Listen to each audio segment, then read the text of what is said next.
Vamos al texto final. Ya les dije que no he terminado el capítulo 2. Hubiera querido terminar el capítulo 2 de la primera epístola a Juan. No me dio tiempo. He saltado esta mañana y ahora voy a saltar también a los 2 últimos versículos del capítulo. Una de las lecciones que les he enseñado esta semana es que cada versículo de la Biblia puede tener un mensaje extraordinario. Pero hay que gastar tiempo estudiando, analizando, pensando, orando, suplicando a Dios que te ayude a extraer el mensaje del texto. Y aquí está el último texto para esta noche. Dice así: y ahora, me gusta esa expresión, y ahora. En la Biblia cada palabra tiene sentido. Y ahora.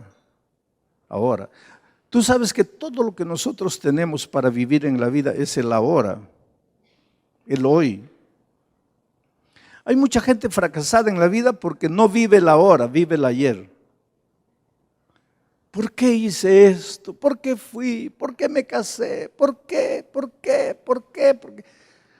Mira, si tú pudieras remediar el ayer, tus errores pasados, tu vida pasada, si tú la pudieras cambiar, al lamentarte, ¿por qué? Yo te diría, sigue lamentándote porque estás cambiando tus errores pasados. Pero es que por más que te lamentes, por más que te castigues, por más que digas lo que digas, no vas a cambiar el pasado.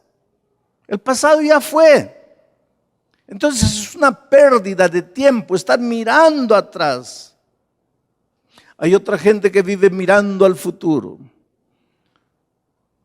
Me decidiré, me bautizaré, perdonaré, pero nunca lo hace. El futuro no te pertenece, el pasado tampoco. Todo lo que te pertenece es el ahora, pero en el ahora no haces nada, esperando el futuro o lamentándote del pasado. Pero aquí Juan no usa el ahora como símbolo del presente. Juan usa el ahora como símbolo de conclusión. Está diciendo, ya que hemos hablado todo lo que hemos hablado hasta aquí, y ahora, después de todo esto, hijitos, nuevamente cariñoso, ¿no? Permaneced en Él. ¿Quién es Él? Cristo.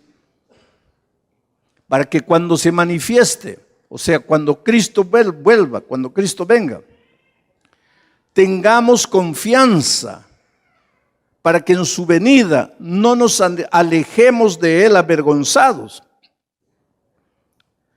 Porque cuando Cristo venga, ¿qué va a suceder? Unos van a salir desesperados corriendo. ¿Por qué?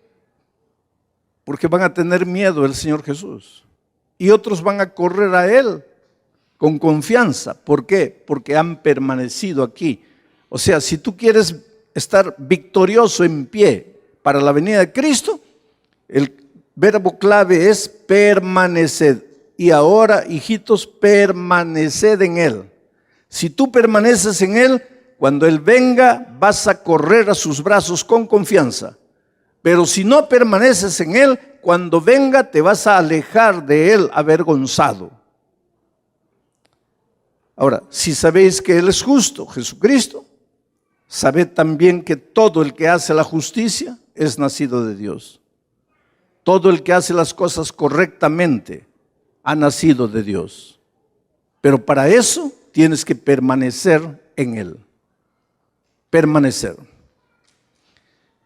En el Brasil dicen que muchos tienen una partida de caballo de carrera y una parada de burro.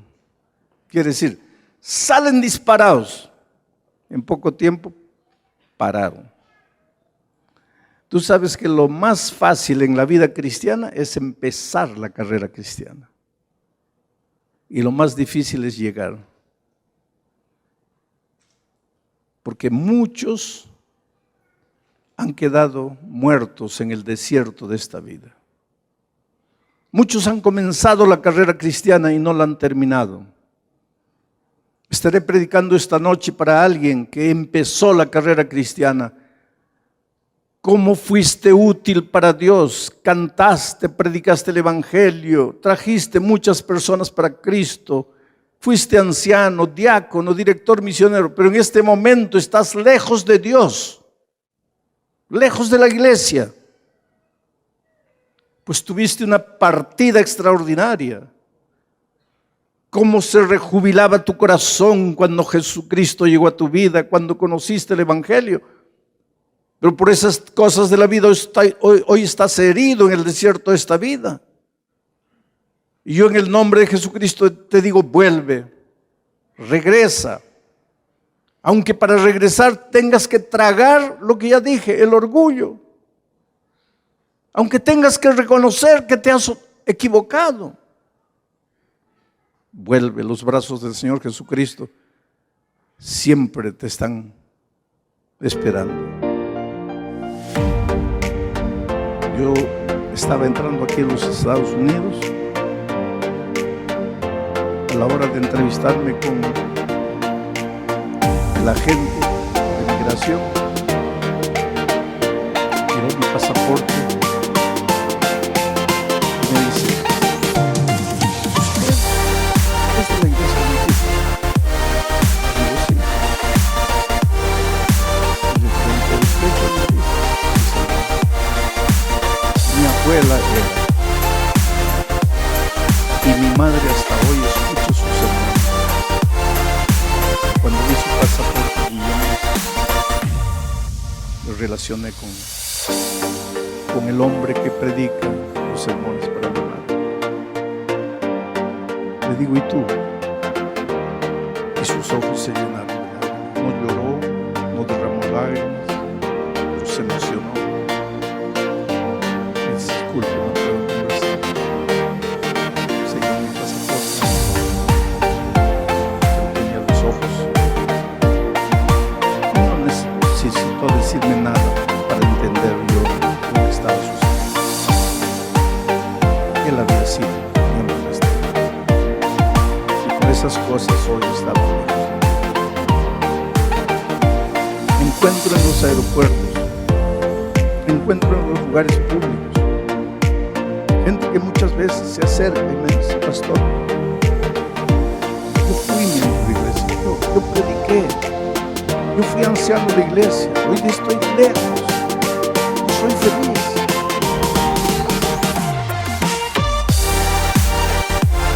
Personas heridas que no lograron permanecer. Estaba saliendo de un estadio en el Brasil después de la predicación. Interesante las cosas que Dios hizo.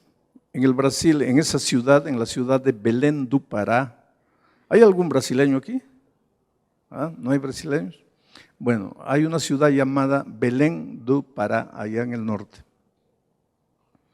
Hay 2 estadios, porque hay 2 equipos de fútbol profesional, que son los grandes equipos del estado do Pará. Y cada uno tiene su estadio. Uno es el Paysandú y otro es el Remo. Nosotros fuimos al estadio del Paysandú a pedirle, fuimos al estadio del Remo a pedirle que nos alquilen el estadio para la campaña. Y el presidente del club nos trató mal. Y dijo: este estadio es para fútbol, no es para hacer ahí religión, no tiene nada que ver, esto es fútbol, aquí no es para religión.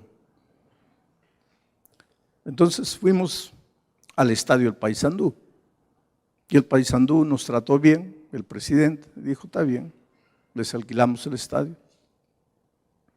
Es interesante porque predicamos de miércoles a sábado, construyeron en el centro del estadio una cruz, que sería la plataforma donde yo predicaba, y yo me movía por la cruz para alcanzar a los hermanos que se sentaban aquí, del otro lado. Y cuando sacaron la cruz el domingo para el partido del Paysandú, como la grama había sido cubierta por la cruz durante 4 días, 5 días, no había recibido el sol. Entonces cuando sacaron la grama, había una marca, una cruz amarilla en el centro del campo. Y cuando entró el público para ver el partido, vieron que esa cruz. ¿Será porque el Paysandú está abajo en la tabla de posiciones, que ellos ahora han colocado la cruz para ver si Jesús los ayuda? Pero parece que Jesús los ayudó, porque a partir de ese día fueron ganando, quedaron campeones en el estado del Pará, fueron al campeonato brasileño grande, quedaron campeones, fueron a la Copa Sudamericana, no a la Taza Libertadores de América, sino a la Copa Sudamericana, y quedaron campeones, quedaron en segundo lugar. Entonces, cuando los dirigentes del Remo, del otro equipo de Belén, vieron lo que pasó, tocaron las oficinas de nuestra conferencia en Belén y le dijeron: ¿no quisieran ustedes hacer una campaña en nuestro estadio? No les cobramos nada, va a ser gratis. Esta es una anécdota, pero yo estaba saliendo después de predicar una noche ahí en el estadio del Paysandú. Había un cordón así para poder llegar al carro, mucha gente, pues unas 40,000 personas tal vez. Y una señora me gritaba: Pastor Bullón, ¿se acuerda de mí, pastor? Usted me bautizó, pastor, míreme, pastor. Y yo le dije a los hombres de seguridad: déjenla entrar a esa señora. Y me dice: pastor, usted me bautizó cuando yo era una conquistadora. Conquistadora, ustedes tienen el club de conquistadores, ¿no? Una niña. Usted me bautizó en un Camporí. Le digo: qué alegría. Pues han pasado años. ¿Y tú estás en la iglesia? No, pastor, no estoy en la iglesia. Pues, ¿qué te pasó? Dice: usted se fue, un año después yo salí de la iglesia. Hice cosas, pastor. Pero un día estaba pasando por un momento crítico en mi vida y pensé en Dios y volví a la iglesia y me bautizaron por segunda vez. Pero un año después salí de la iglesia. Esta vez, pastor, caí feo. Caí en las drogas, en la bebida, en la prostitución. Fue terrible. Quedé embarazada. Provoqué un aborto. Me estaba muriendo. En la desesperación de la muerte clamé a Dios y le dije: Dios mío, si me perdonas, vuelvo a la iglesia. Y volví. Y me bautizaron por tercera vez. Pero un año después salí, pastor. Ahora caí presa. Cuando salí de la prisión dije: vuelvo a la iglesia. Y volví y me bautizaron por cuarta vez. Pero después, pastor, volví a salir. Ahora regresé y la iglesia ya no me quiere bautizar. El pastor me dijo: tú estás jugando con el bautismo. El bautismo no es juego. Yo te voy a bautizar, pero si en un año tú muestras que ya no te vas a salir. Y le dije: pastor, eso me dolió tanto que salí y ya no volví nunca más. Y esta noche vine al estadio porque en la televisión vi que usted iba a predicar y ahí me emocioné porque usted me bautizó cuando yo era una niña de 12 años. Y vine a escucharle esta noche. A esas alturas habíamos llegado al carro y le digo: hija, vuelve a la iglesia. Yo quiero abrazarte cuando Jesús vuelva. Y entré al carro y la vi a ella llorando y me dice: pastor, cuando Jesús vuelva seguramente usted va a estar, pero yo no. ¿Por qué no? Porque yo ya me fui demasiado lejos.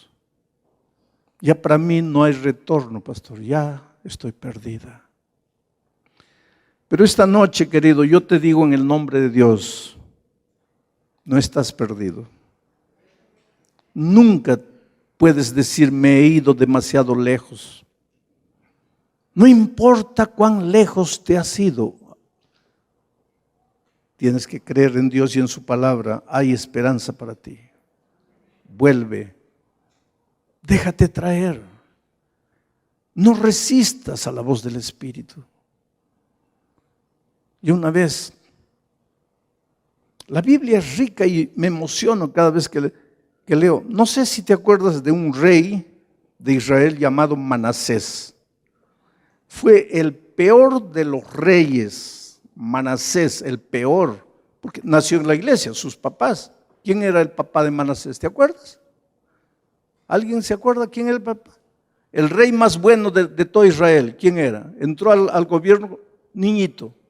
¿Cómo se llama? Josías. ¿Y cómo sale un hijo tan malo? Fue educado en la palabra de Dios, conoció, seguro que trayendo la historia para nuestros días, le contaban historias de noche antes de dormir, los relatos. ¿Y de qué sirvió? Cuando creció se volvió malo y era rey. Que un hombre sea malo, está bien, puede pasar. Pero que un hombre que tiene poder sea malo, eso es terrible. Porque usa el poder para el mal. Y Manasés trajo dioses paganos de fuera y ofreció humanos vivos en sacrificio a esos dioses paganos. Sacrificó para los dioses paganos a sus propias hermanas. Miren el salvaje Manasés. Yo creo que los viejitos de su tiempo, porque la iglesia existía en ese tiempo también, el pueblo de Israel era la iglesia de Dios. Los ancianos, los hermanos mayores conversaban y decían: oye, para Manasés ya no hay remedio, ¿ya? Ese ya cometió el pecado contra el Espíritu Santo, ese ya se fue. Y parecía que se había ido. Pero querido, ¿cómo son las cosas de Dios? Cuando parecía que se había ido, viene el enemigo, derrota al pueblo de Israel. El rey Manasés sale desesperado para escaparse de los enemigos. Los enemigos lo siguen y lo alcanzan en la pradera. Y no lo matan. ¿Saben lo que hacen? La historia está en la Biblia, la puedes leer. Agarran a Manasés y le colocan una argolla de toro aquí, en la nariz. Y le amarran una cuerda a la argolla de la nariz. Y amarran la cuerda a los carros de guerra. Y sueltan los carros, jalados por caballos. Y para que no le arranque la nariz, la única manera para Manasés de que no le arrancaran la nariz era correr a la velocidad de los carros. Porque si se quedaba para atrás le arrancaba la nariz. Entonces él corría manteniendo la velocidad. ¿Y dónde paran los caballos? En Jerusalén, frente al templo.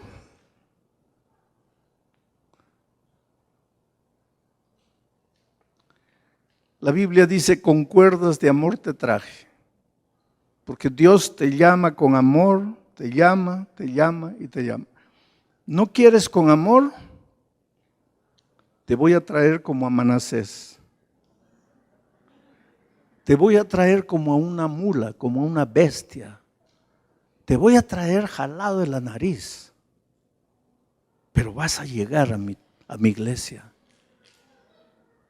Y tú sabes que Manasés se convierte en el último minuto de la vida, traído, jalado de la nariz. Es que Dios te ama, querido. Tú eres una cosa preciosa. Tú eres lo más lindo que Dios tiene en esta vida. No importa quién seas, cómo vives, eres precioso para Dios. Yo acabo de hablar con una persona que me dice: pastor, hace muchos años, tal vez más de 20 años, usted predicó aquí en Juárez. Le dije: sí. Me dice: yo era miembro del cartel de Juárez. Y entré una noche y lo escuché predicar a usted. Tú eres la cosa más linda que Dios tiene en esta tierra. Y yo me pregunté: ¿cómo puedo ser lindo? Yo sabía quién era yo.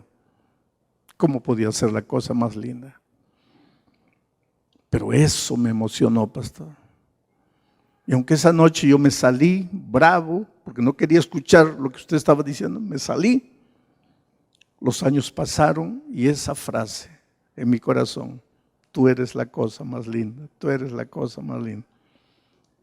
Hasta que tuve que caer de rodillas y entregarle mi vida a Cristo. Y hoy estoy aquí, soy miembro de iglesia. Y cada historia que encuentro en la vida, gente destruida, gente acabada, gente que no tiene fuerzas, gente perdida, que dice, Señor, yo no puedo decirte no, no puedo resistir, yo me entrego. Yo te pregunto esta noche, ¿por qué no te entregas? ¿Qué te falta? ¿Qué falta en tu vida para que le digas sí a Jesús? Permanecer. Cristo viene, quieras tú o no quieras. Cristo viene, es una promesa divina. En la Biblia hay más de 3,000 promesas. Algunas promesas son condicionales, quiere decir, para que la promesa se cumpla hay una condición. Tú cumples la condición, Dios cumple su promesa. Pero hay promesas también incondicionales, no hay condición. Cristo prometió y lo va a cumplir. Y la venida de Cristo es una de las promesas incondicionales. Cristo va a venir. Quieras tú o no quieras, va a venir. Creas tú o no creas, va a venir. Estés preparado tú o no lo estés, va a venir. Y Juan dice, yo quisiera que cuando Cristo venga, tú corras con confianza a los brazos de Jesús y no corras avergonzado de Él. ¿Qué tienes que hacer? Permanecer. Es todo lo que tienes que hacer. Pero pastor, no tengo fuerza. Claro, para que tú permanezcas tienes que hacer 3 cosas. Sin esas 3 cosas no hay permanencia. Encuéntrame un copo de agua. 3 cosas. Primero, tienes que conversar con Dios todos los días. ¿Puede abrir para mí? Gracias. Gracias. Tienes que conversar con Dios todos los días a través de la oración.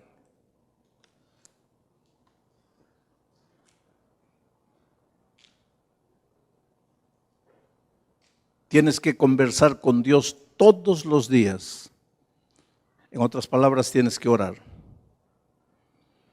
Orar no es para pedir, pedir, pedir, pedir. Puedes pedir, pero el propósito de la oración no es pedir, es conversar con Dios. ¿Qué voy a conversar? Pues cuéntale tu vida. Desde que te levantaste hasta la noche, cuéntale. Me levanté tarde, llegué tarde al trabajo, el patrón me recriminó. Ah, Dios mío, si todavía me pagara bien, me paga mal y me recrimina. Así, cuéntale, habla con Dios. La sierva de Dios dice que orar es hablar con Dios como un amigo. Habla con Dios. ¿Estás bravo? Cuéntale, ¿por qué estás bravo? ¿Qué te han hecho? ¿Qué te han dicho? Cuéntale. Orar no es para pedir, pedir, pedir. Orar es conversar con Dios. Como conversas con un amigo. Cuéntale. ¿Te sentiste mal porque México perdió para Brasil? Cuéntale. Pero Brasil no debía haber ganado porque Neymar se cayó y fingió. Cuéntale. Cuéntale a Dios. Pero pastor, ¿cómo le voy a contar eso? Ah, pues, con tu amigo tú hablaste de Neymar. Con Dios no. ¿Y por qué hablaste con el amigo? ¿Y por qué no hablas con Dios? Porque Dios no es tu amigo. Esa es la tragedia de la vida cristiana. Tú no haces de Dios tu amigo. Y sin embargo la sierva de Dios dice, orar es abrir el corazón a Dios como a un amigo. Cuéntale. Llega la noche, Dios mío, perdóname mis pecados. No. ¿Qué pecado? ¿Qué has hecho? ¿Qué has pensado? ¿Qué has sentido? Cuéntale. Cuando tú todas las noches conversas con Dios, en las mañanas antes de salir, conversas con Dios, estás permaneciendo en Cristo. Segunda cosa, estudia la palabra de Dios. Todos los días.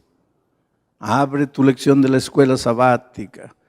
Estudia. Pastor, pero no entiendo. Entonces escucha el comentario para que te ayude a entender. Pero estudia la palabra de Dios todos los días. Lee un versículo de la Biblia. Medita qué es lo que Dios está diciendo. Porque cuando tú oras y cuando estudias la Biblia, permaneces en él. Y tercera cosa, busca una persona y tráela a Jesús. Busca una persona, tráela a Jesús.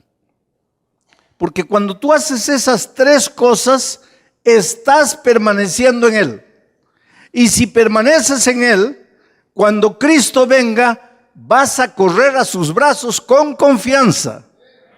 Pero si no permaneces en él, cuando Cristo venga, vas a correr desesperado para alejarte de él, avergonzado. Es simple, querido. Permanece en él. Y mientras permaneces en él, las cosas malas de tu carácter, de tu personalidad van a ir saliendo. Y las cosas buenas que quieres aprender van a ir entrando. El chisme, el rencor, el resentimiento se va yendo. Y va llegando la paciencia, la tolerancia, la capacidad de perdonar va entrando. ¿Y qué es lo que estás haciendo? Solo permaneciendo en él. Cristo vive en ti, ya no vives tú. Y si Cristo vive en ti, él va a realizar las grandes obras de victoria en tu vida. Entonces, yo con toda convicción te digo esta noche, yo quisiera verte en el reino de los cielos. Ahora no me digas como aquella chica del estadio, pastor, usted estará, pero yo no. Si yo estaré, no es porque fui pastor. Si yo estaré, no es porque fui un cristiano ejemplar que nunca cometió errores, ¿no? Si yo estaré, es porque a pesar de mis errores, a pesar de mis flaquezas, todos los días permanezco en él, converso con él, estudio su palabra y trato de buscar personas para Cristo. Y por eso sé que a pesar de lo que soy, cuando Cristo venga, correré con confianza a sus brazos. Y eso es lo que va a pasar contigo. Permanece en él. Y si permaneces en él, lo que ha sucedido esta semana aquí habrá valido la pena. Yo cuando estudio la Biblia veo dos clases de hombres. Veo un José que nunca pecó. Yo admiro tanto a José que cuando mi primer hijo nació, le pusimos de nombre José. ¿Y por qué admiro tanto a José? Porque un día una señora muy bonita se acercó y José dijo, no puedo hacer esto. Le puse el nombre a mi hijo José. Y ese mi hijo un día cayó y cayó feo. Hoy día mis 4 hijos son adultos. Tengo un pastor, 3 ancianos de iglesia. Están fieles en Cristo. Pero los muchachos tuvieron caídas feas. A veces yo me preguntaba, ¿por qué Dios? Si los sostenía con amor. Oré tanto. Llega un momento en que tú ya no puedes tomar decisiones por tus hijos. Ellos tienes que respetar. Y yo me acuerdo que un día cuando mi hijo cayó feo, dije, tienes que cambiarme de nombre. ¿Qué? Ya no soy digno de llamarme José.